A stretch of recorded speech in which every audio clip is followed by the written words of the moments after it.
If you guys want coins for FC24, make sure you check out MMOEXP.com. Their link is down in the description. They're very fast, they're very cheap, they're very reliable, and if you use my code REMA, you can get yourself a lovely 5% discount. So, what's up guys, it's Ash here and welcome back to a brand new video on the channel. I hope you guys are all having a fantastic day so far. In today's video guys, we're going to be talking about some 422 custom tactics and player instructions to help you out in FC24. These are very good because the two CDMs do make this really good in defense, and then obviously those four attackers are very useful in the attack as well, so it's very good in both the defense and in the attack, which is why it's such a good formation in this game. And yeah guys, with all that aside, let's get right into the video and I hope you enjoy.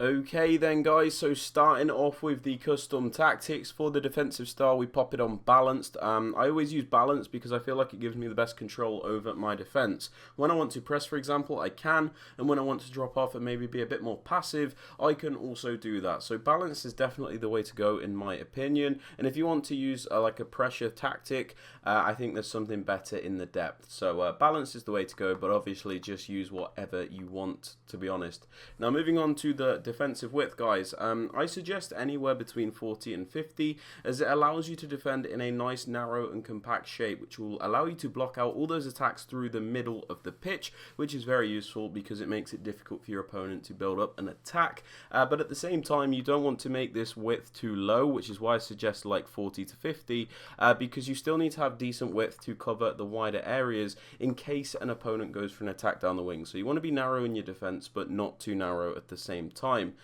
Moving on to the depth guys, there are a couple options you can use here.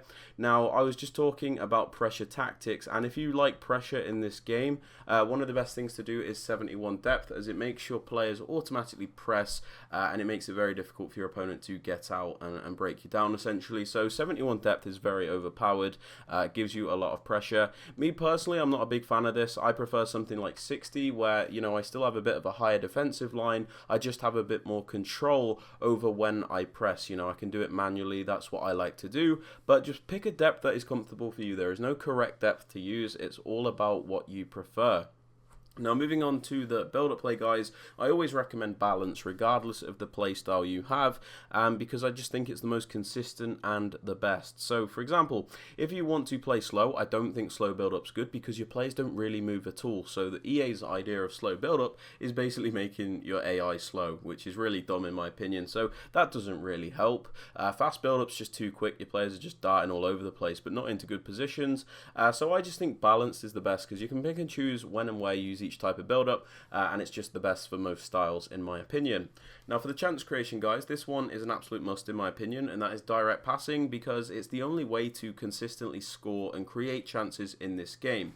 When you use direct passing guys, your attackers will make these runs and then they'll wait for the defender to follow the run that the attacker's made, and then once that defender has overcommitted to the run, the attack will track back, so then there'll be a lot of space between that attacker and the defender so that you can pass to them or cut back. That is mainly what people do in this game. It can be a little bit boring, a little bit tedious, but you know, it's the most effective way to play this game, unfortunately. It's also very effective for like your players backing up against the opposition defenders, meaning you can take them on in those 1v1 type plays. I think it's Inception that calls them like Mortal Kombat plays. Yeah, so direct passing is just the way to go in my opinion.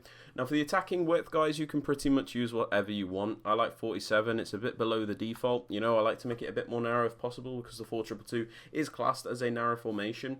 That being said, if you prefer going down the wings and you want to make your cams behave a bit more like wingers at times, you can up this width. So it's completely up to you what you do with the width. Just pick something that works for you. All you need to know really is the higher the width, the higher the wider your players are essentially. Now for the players in the box guys, I pop this on 6. I find it to be really balanced. You know, you can get a few players into that penalty area, but you don't overcommit everybody. So if you lose out on possession, you're not always going to get counter attack. So I like that balance, but you guys might want to alter that, and that is fine. For the corners and the free kicks, again, you can pretty much do whatever you want with this. I have it on 2, but if you want it on 1, you can do that, or if you want it higher, then yeah, it's completely up to you really. I don't suggest like 5 because, you know, if you lose out that header, you're going to be screwed on the counter attack. Now, for the player instructions, guys, I'm not going to lie, they're a little bit boring, but the thing about this game is it's pretty one-dimensional. So, you know, even though the instructions in a lot of tactics are the same, it's just because it's what you need to get results and your plays to move the correct way in this game. So it's a little bit boring, but for the strikers, we have them on stay central and get in behind. I like stay central because it means they're always in the correct positions, ready to receive the ball or finish off the chances because they're in that middle area.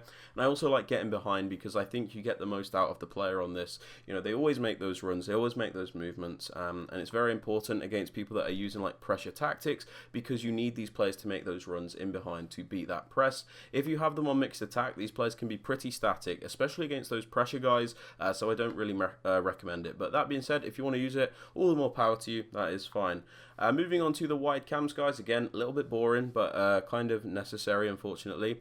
You want to put these cams on comeback on defense. Now, the reason we do this is because it makes it defending more like a 4-4-2 shape. Now, the reason this is important is because if you look at the two CDMs in this diagram on the left, there's a lot of space by them, you know, in the wide area. So you need these players to come back and cover that wider area. So Foden will come back to defend as a right mid, and then Rolfo will come back to defend as a left mid. It means you have good coverage of both those central areas and the wider areas simultaneously.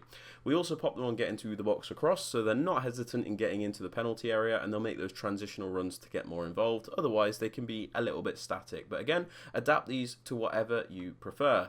Now, for the left CDM, guys, the more defensive-minded of the two midfielders, so the, you know, in my case, Declan Rice, I pop them on stay back while attacking, cut passing lanes, and cover centre. Stay back because, like I said, he's more defensive. We want him to be a rock. We want him to be that anchor. We don't really want him going forward, so we just put him on that. Cut passing lanes is especially good if you have that intercept plus play style on a player, because it means they're always going to look to, you know, break up the play, intercept those passes, and that play style really does help with that. So I do recommend that if you can get it. And then cover centre, because like I said, these wide cams come back to cover the wider areas, so we don't need these players to do that as well, so we can just have him on cover centre. Now for the right CDM, guys, I use more like a box-to-box style player. I got cooked for calling him a box-to-box CDM once, because apparently it doesn't exist, but you guys know what I mean.